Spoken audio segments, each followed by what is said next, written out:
Everybody, the music fan is here, bringing smiles to the faces, knowledge to the people, and most importantly, music to the masses. And I am back with another special guest. You've seen him before. Say hello. Hi, guys. And we are here to finally unveil our top 10 lists of 2021. Yes, it is mid-March, but if the Grammys can push back their end of the year stuff, then so can we. So we've been talking about this for a little bit now, and we finally been able to get this going. Ground rules, of course. These are our lists. This is the stuff that we listen to. So if it doesn't necessarily match what your top 10 is, totally fine. Just let us know in the comments what you enjoyed. As you remember, my brother is more on the metal side. I kind of hit a lot of the different aspects of music. So this is going to be fun. And he hasn't really told me much, so I'm excited to see what he has in store. So do you have anything to say before top 10?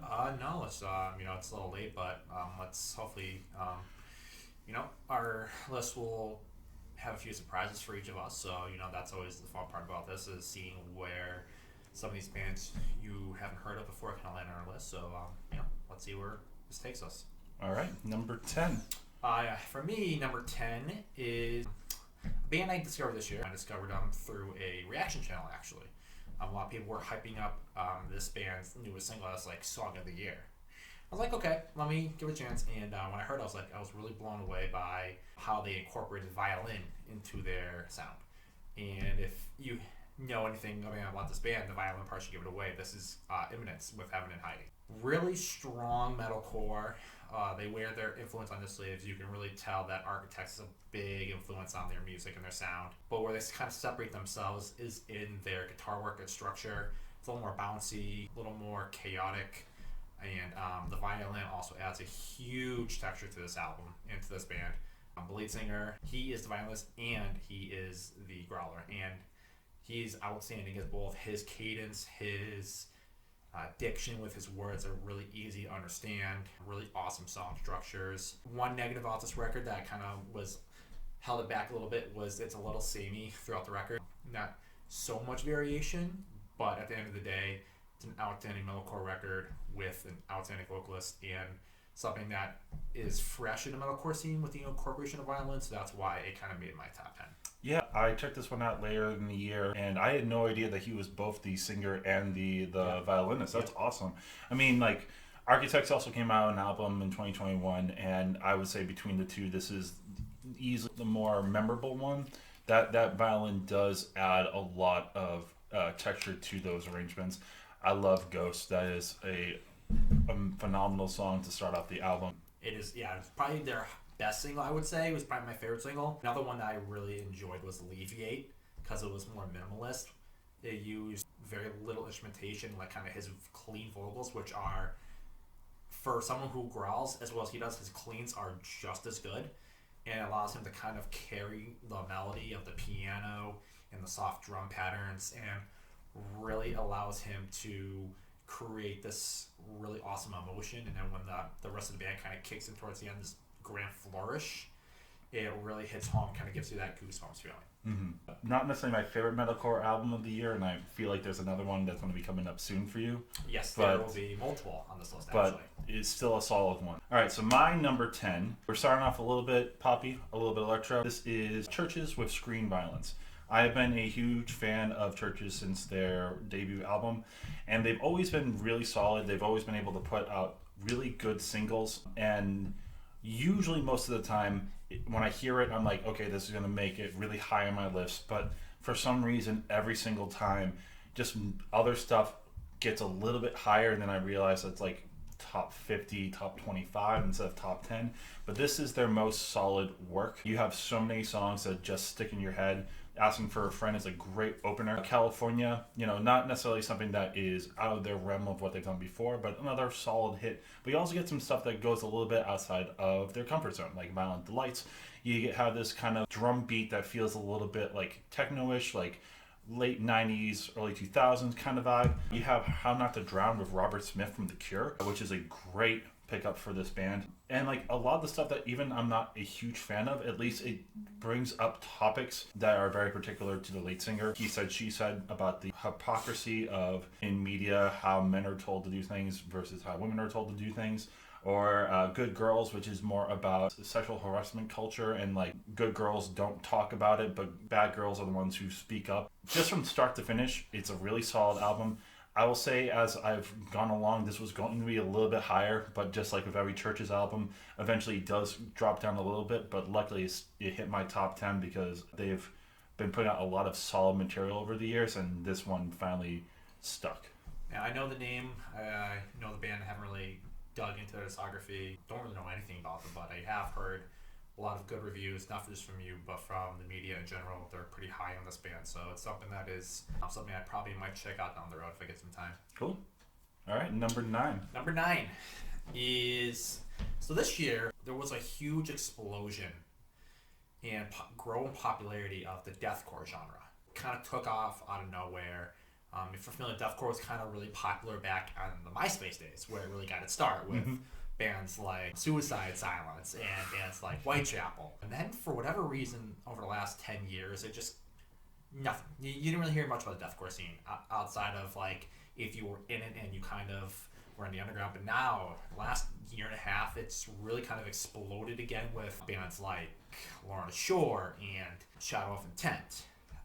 This next band is one of the up-and-comers and released one of the best deathcore records of the year, and that is Brand of Sacrifice with Lifeblood. You want to talk about just an angry album. Super technical, really great drum patterns, really great guitar licks, soaring solos. The guitar player's really talented with how he arranges his guitar leads, but the vocalist really shines. Singles on like Alterize or like Foe for the Inhuman, just absolutely a powerhouse of vocalist. But I have to single out one track as which is my favorite. It's probably Mortal Vessel, because it has Ben Dort, who is the lead singer of Shadow of Intent. And these two are probably the best deathcore vocalists in the game right now outside of Will Ramos from Lorna Shore.